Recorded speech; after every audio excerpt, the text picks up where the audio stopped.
అబ్బో ఇక్కడ కేజీ చీరలు కొంటే అర కేజీ చీరలు ఫ్రీ అంట. మంగళ్య షాపింగ్ మాల్, కేజీల్లో సేల్, టన్నుల్లో ఆనందం. మూడో కార్యక్రమం అన్నింటికంటే స్వచ్ఛాంధ్ర. మీకు కూడా స్వచ్ఛమైన ఆలోచనలు ఉండాలి, స్వచ్ఛమైన పనులు చేయాలి, పేదరికం పోవాలి. ఈరోజు మనందరం చూస్తున్నాం, వాతావరణంలో పెను మార్పులు వచ్చాయి. ఒకప్పుడు రాయలసీమ ఎడారిగా మారిపోయే పరిస్థితి వచ్చింది. ఈరోజు రాయలసీమని సరిపెట్టే పరిస్థితి మనం వచ్చాం. దీనికి కారణం వాతావరణ సమతుల్యాన్ని మనం పాటించడం లేదు. అందుకని వర్షాలు పడేది మానేశాయి. ఈ సంవత్సరం కృష్ణా నదిలో నీళ్లు రావడం లేదు. ఇంతవరకు ఆల్మట్టికే నీళ్లు రాని పరిస్థితి. తుంగభద్ర రాలేదు, శ్రీశైలానికి రాలేదు. ఈ ప్రాంతం తుంగభద్రకు నీళ్లు వస్తే కొద్దిగా ఎగువ ప్రాంతాల నీళ్లు వస్తాయి, అక్కడ కూడా రాని పరిస్థితి వచ్చింది. నేను అందుకనే భవిష్యత్తులో ఇలాంటి సమస్య పరిష్కారం కోసం స్వచ్ఛాంధ్ర కార్యక్రమాన్ని తీసుకొచ్చాను. ఎక్కడికక్కడ స్వచ్ఛాంధ్ర కార్యక్రమం ద్వారా పరిశుభ్రమైన వాతావరణం, మీ ఇంట్లో చెత్తని రోడ్డు మీద వేయకుండా తడి చెత్త పొడి చెత్త ఇది చేసి ముందుకు తీసుకుపోయే కార్యక్రమానికి వచ్చాం. దీనివల్ల మీరందరూ గుర్తుపెట్టుకోవాలి, ప్రపంచమంతా సఫర్ అవుతున్నారు, మనకు కూడా ఒక బాధ్యతగా ఇది చేయాల్సిన అవసరం ఉంది. ఈ మూడు కాకుండా నాలుగోది, నిన్ననే మానవ వనరుల కోసం తల్లికి వందనంలో దగ్గర మీరు చూస్తే 78 లక్షల మంది పిల్లలకి తల్లుల అకౌంట్లో డబ్బులు వేశాం. మొదటిసారి 1,10,000 మంది పిల్లలు ప్రైవేట్ స్కూల్ నుంచి గవర్నమెంట్ స్కూల్కి వచ్చారు. అది సత్తా ఈ ప్రభుత్వం. ఎందుకంటున్నానంటే ప్రైవేట్ స్కూలుకు కూడా తల్లికి వందనం ఇచ్చిన ప్రభుత్వ పాఠశాలలే బాగా చదువు చెప్తున్నారని నమ్మకంతో వచ్చారంటే అది ఈ ప్రభుత్వం చూపించిన చొరవ, సమర్థతని మరొక్కసారి మీ అందరికీ తెలియజేస్తున్నా. ప్రతి కుటుంబానికి ఖర్చు అయ్యేది రెండు. ఒకటి పిల్లల చదువు పెద్ద భారం, రెండోది మీ ఆరోగ్యం. ప్రతి ఒక్కరూ ఒకటే ఆలోచిస్తారు, మనం ఏదో భూమి ఉంది, మన పెద్దల భూమి ఇస్తారు, ఓసారి ఏదైనా అనారోగ్య సమస్య వస్తే ఆస్తి అంతా కూడా అమ్ముకోవడానికి సిద్ధపడతారు.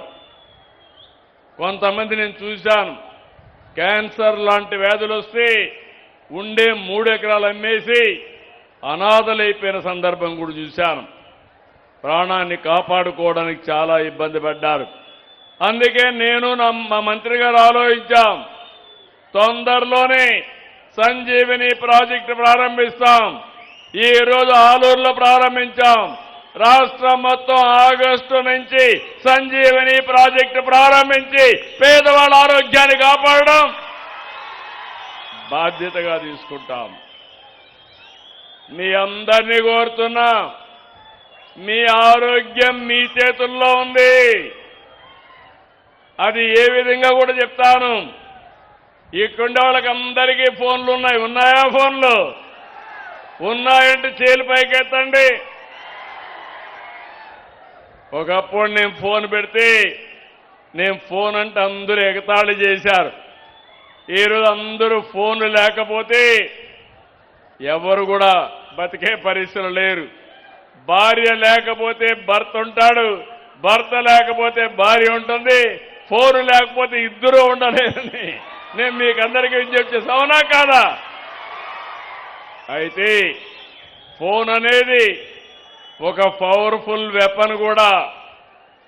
నిన్న నేను తల్లికి వందనం కింద డబ్బులు వేస్తే ఒక్క నిమిషంలో తల్లి చూసుకొని నా అకౌంట్లో డబ్బులు వచ్చిందని నేరుగా మెసేజ్ పెట్టే పరిస్థితి వచ్చింది. ఇప్పుడు మీరు అక్కడి నుంచి బయట కూడా పోయే పరిస్థితి లేదు. ఎవరికైనా అప్పు కట్టాలంటే ఫోన్లోనే ట్రాన్స్ఫర్ చేసే పరిస్థితి వచ్చారు. ఇవన్నీ కూడా మనం చూస్తే రాబోయే రోజుల్లో చాలా పెను మార్పులు వస్తాయి టెక్నాలజీ వల్ల. నేను ఒకటే ఆలోచిస్తున్నాను ఈరోజు మీ అందరికీ. సంజీవని ప్రాజెక్ట్ని ఆలూరులో ప్రారంభించాం. ఈరోజే మీ హాస్పిటల్కి పోతున్నా. ఇది నాకు శాశ్వతంగా గుర్తుంటుంది. ఆలూరు ప్రజలకి అందరికంటే మెరుగైన ఆరోగ్యం ఇచ్చే బాధ్యత మేము తీసుకుంటాం. నా ఆలోచన ఆరోగ్యవంతమైన కుటుంబం, ఆరోగ్యవంతమైన గ్రామం,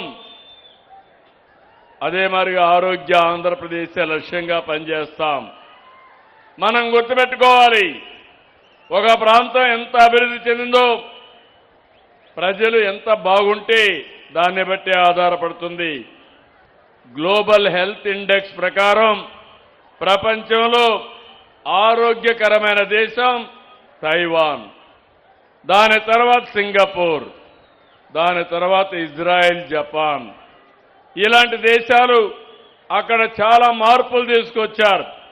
వాళ్ళ ఆరోగ్యానికి కారణం వాళ్ళ క్రమశిక్షణ, వాళ్ళ జీవన శైలి, వాళ్ళు తినే ఆహారపు అలవాట్లే కారణం.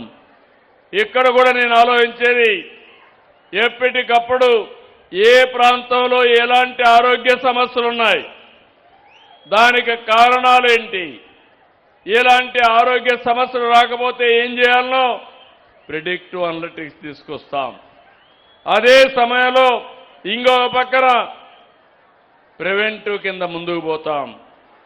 అదే సమయంలో మీరందరూ కూడా గుర్తుపెట్టుకోవాల్సింది, ఎవరికి కూడా ఇబ్బంది లేకుండా ప్రపంచంలో ఉండే ఆరోగ్య సూత్రాల్ని మీ జబ్బుకు తగిన విధంగా మీ ఇంటికి తీసుకొచ్చి మీకు సేవలు అందించే బాధ్యత ఈ ప్రభుత్వం తీసుకుంటామని మీ అందరికీ హామీ ఇస్తున్నా.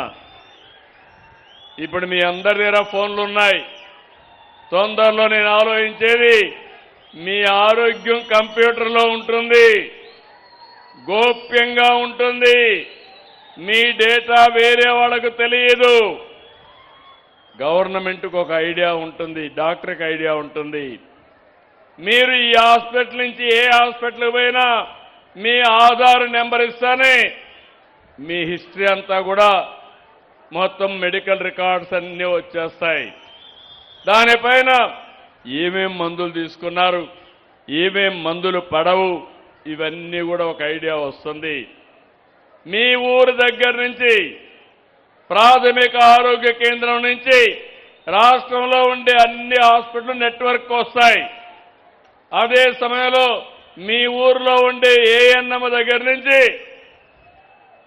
కన్సల్టెంట్ కింద సూపర్ స్పెషాలిటీ డాక్టర్లు కూడా ఆన్లైన్లో ఉంటారు. మీరు ఎవరు ఏ డాక్టర్ కావాలంటే ఆ డాక్టర్ని మీరు సంప్రదించే విధంగా ఆన్లైన్ పెడతాం, ఆఫ్లైన్ పెడతాం. మీకు నచ్చిన విధానం మీరు ఎంపిక చేసుకోవచ్చని కూడా మీ అందరికీ తెలియజేస్తున్నా.